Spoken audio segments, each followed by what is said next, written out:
بسم اللہ الرحمن الرحیم۔ 31واں سبق۔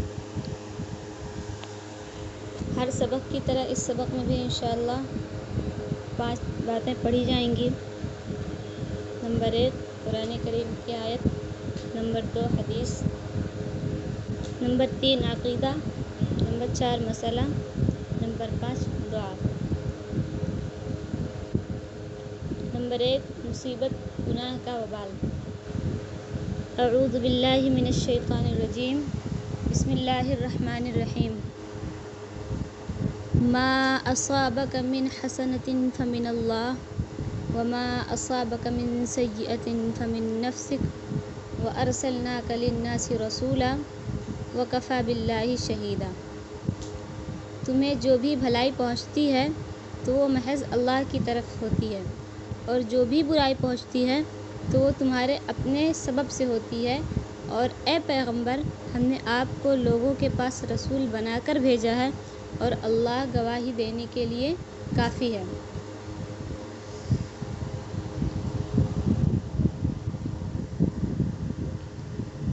یعنی لوگ آپ صلی اللہ علیہ وسلم سے سوال کیا کرتے تھے، کہا کرتے تھے اگر ان کے پاس کوئی بھلائی پہنچتی، کوئی نیکی پہنچتی تو کہتے کہ ہم اسی کے مستحق ہیں، ہم اسی کے لائق ہیں، اور اگر کوئی برائی پہنچتی تو وہ کہتے تھے کہ اللہ تعالیٰ نے ہم پر ظلم کیا ہے، ہم اس کے مستحق نہیں تھے، ہمیں تو بھلائی پہنچنی تھی، ہماری طرف برائی پہنچی ہے۔ تو اللہ تعالیٰ نے کہا کہ تمہیں جو بھی بھلائی پہنچتی ہے وہ تو صرف اللہ کی طرف سے ہوتی ہے، اور برائی جو پہنچتی ہے وہ تمہارے اپنے سبب ہوتی ہے، یعنی تمہارے اپنے اعمال کی وجہ سے ہوتی ہے۔ اور اے پیغمبر ہم نے آپ کو رسول بنا کر بھیجا ہے۔ لوگ آپ صلی اللہ علیہ وسلم پر ایمان نہیں لاتے تھے، کہتے تھے کہ آپ رسول نہیں ہیں، تو وہی کہہ رہے ہیں ہم نے آپ کو رسول بنا کر بھیجا ہے،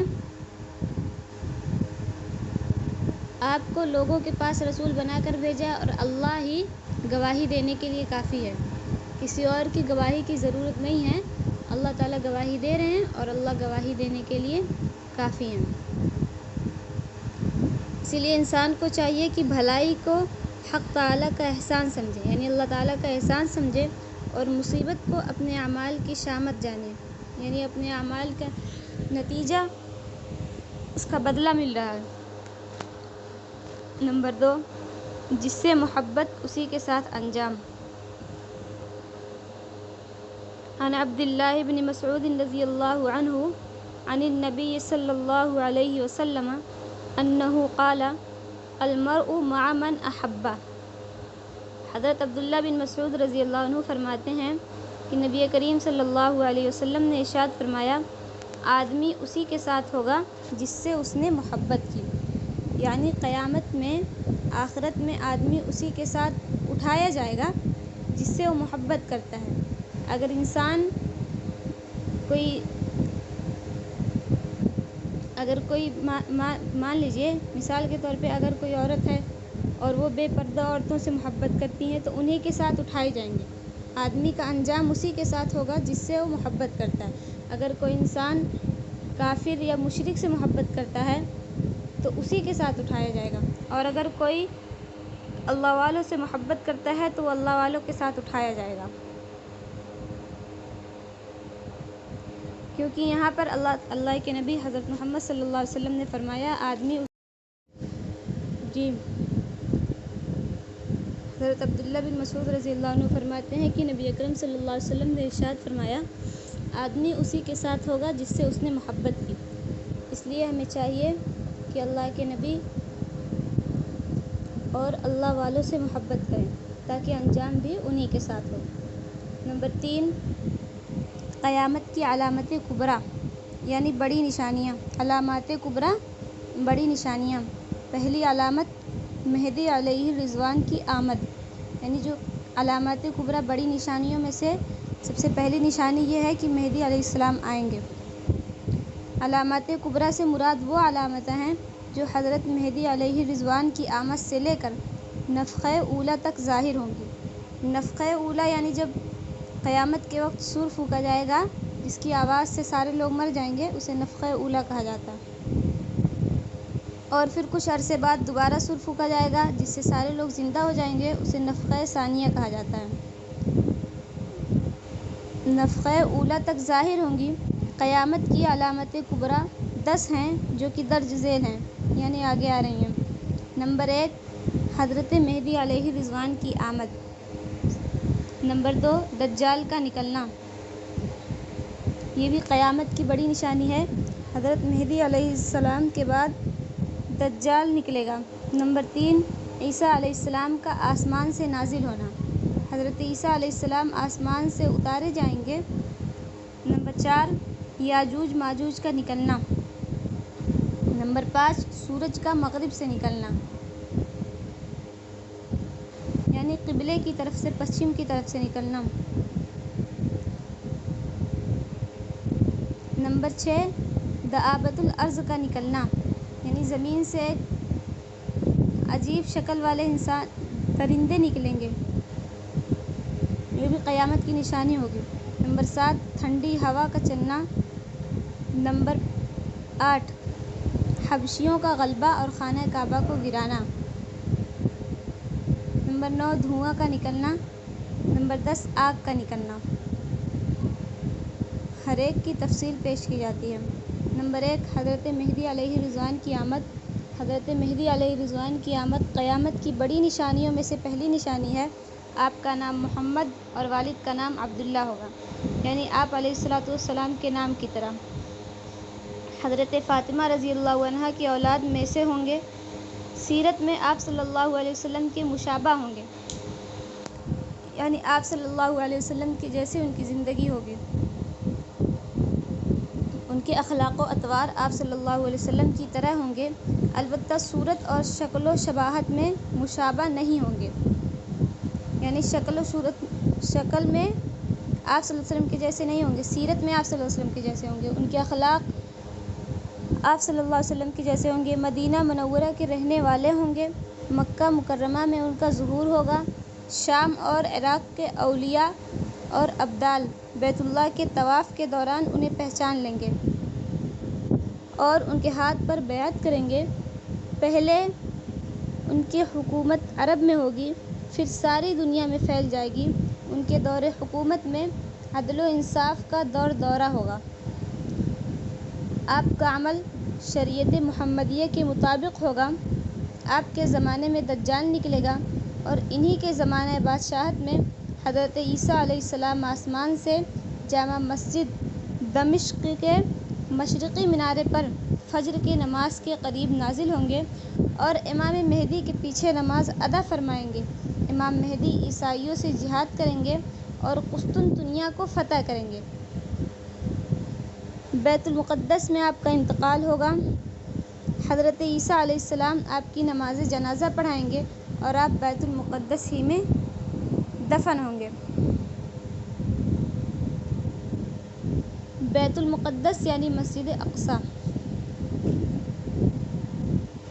نمبر 4، زکوٰۃ کے بقیہ احکام۔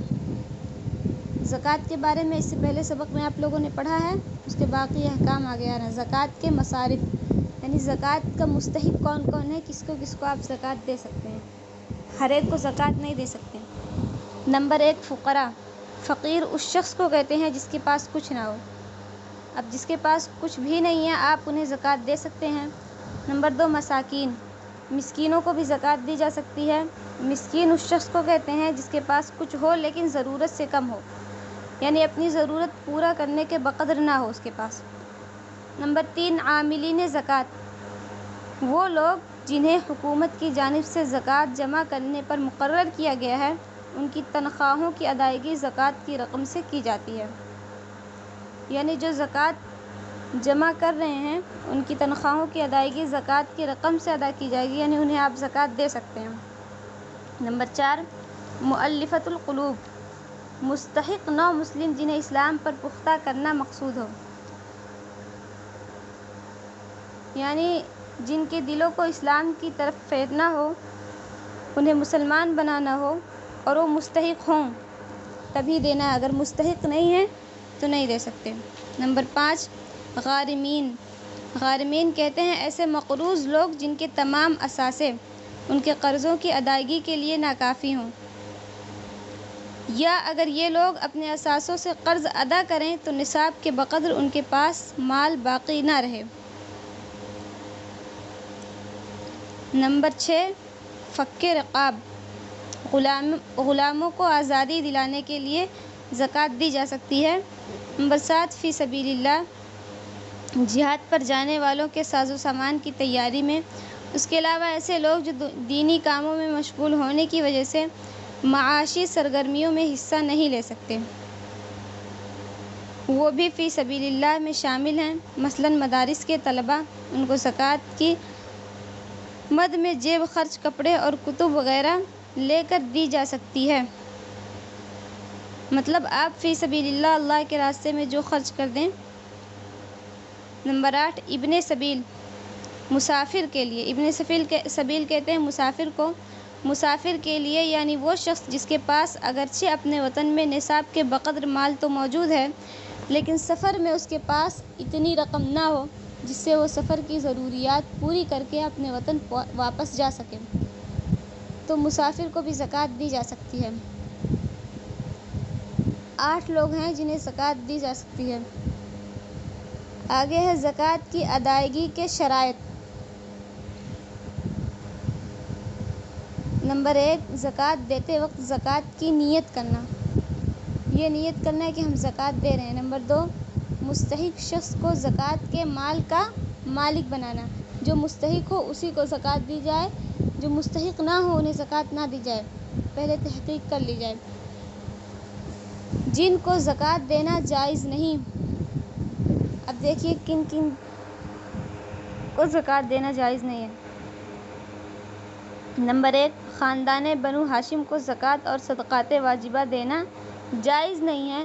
بنو ہاشم سے مراد وہ لوگ ہیں جو حضرت علی رضی اللہ عنہ، حضرت عباس رضی اللہ عنہ، حضرت جعفر رضی اللہ عنہ، حضرت عقیل رضی اللہ عنہ اور حضرت حارث بن عبد المطلب رضی اللہ عنہ کی اولاد ان کی نسب سے تعلق رکھتے ہوں، اس لیے ان کی مدد زکوٰۃ اور صدقات واجبہ کے علاوہ دیگر رقوم صدقات سے کی جائے۔ یعنی اگر آپ کو ان کی مدد کرنی ہے تو زکوٰۃ اور صدقات واجبہ کے علاوہ کریں۔ آپ انہیں ہدیہ دیں یا پھر اور کوئی رقم دیں، لیکن زکوٰۃ اور صدقات واجبہ نہیں دے سکتے خاندان بنو ہاشم کو۔ نمبر 2، کافر کو زکوٰۃ دینا جائز نہیں۔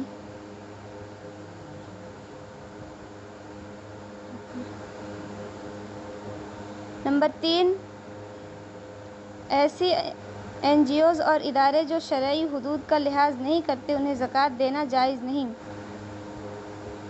یعنی جو ادارے حکومت کے تحت نہ ہوں اور وہ شرعی حدود کا لحاظ بھی نہیں کرتے تو انہیں آپ زکوٰۃ نہیں دے سکتے، ان کو زکوٰۃ دینا جائز نہیں ہے۔ اور اگر کوئی ادارہ ایسا ہے جو حکومت کے تحت نہیں ہے لیکن شرعی حدود کا لحاظ کر رہا ہے تو آپ اس ادارے کو زکوٰۃ دے سکتے ہیں۔ نمبر 4، شوہر اور بیوی ایک دوسرے کو زکوٰۃ نہیں دے سکتے۔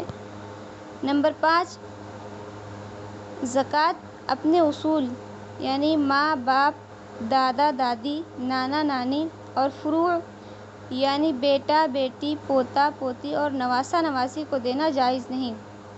یعنی زکوٰۃ اپنے اصول اور فروع کو دینا جائز نہیں، اور اصول کہتے ہیں ماں باپ، دادا دادی، نانا نانی کو، اور فروع کہتے ہیں بیٹا بیٹی، پوتا پوتی اور نواسہ نواسی کو۔ انہیں زکوٰۃ نہیں دے سکتے، ان کے علاوہ زکوٰۃ دے سکتے ہیں آپ۔ نمبر 6، شوہر بیوی کو اور بیوی شوہر کو زکوٰۃ نہیں دے سکتے۔ نمبر 7، مسجد میں زکوٰۃ کی رقم نہیں دے سکتے۔ مسجد میں آپ صدقے کی رقم دیں اور کوئی رقم دیں، ہدیہ دیں، لیکن مسجد میں زکوٰۃ کی رقم نہیں دے سکتے۔ نمبر 5، دعا، درد سے نجات کے لیے دعا۔ درد والی جگہ پر ہاتھ رکھ کر 3 مرتبہ بسم اللہ پڑھیں اور 7 مرتبہ یہ دعا پڑھیں، اعوذ باللہ وقدرتہ من شر ما اجد واحاذر، میں اللہ تعالیٰ اور اس کی قدرت کی پناہ میں آتی ہوں اس درد کے شر سے جو مجھے محسوس ہو رہا ہے اور جس سے میں ڈرتی ہوں۔ درد سے نجات کے لیے دعا، اعوذ باللہ وقدرتہ من شر ما اجد و احاذر۔ اس دعا کے ساتھ آج کا سبق مکمل ہوا۔ آپ لوگوں نے الحمدللہ 31 سبق پڑھ لیا۔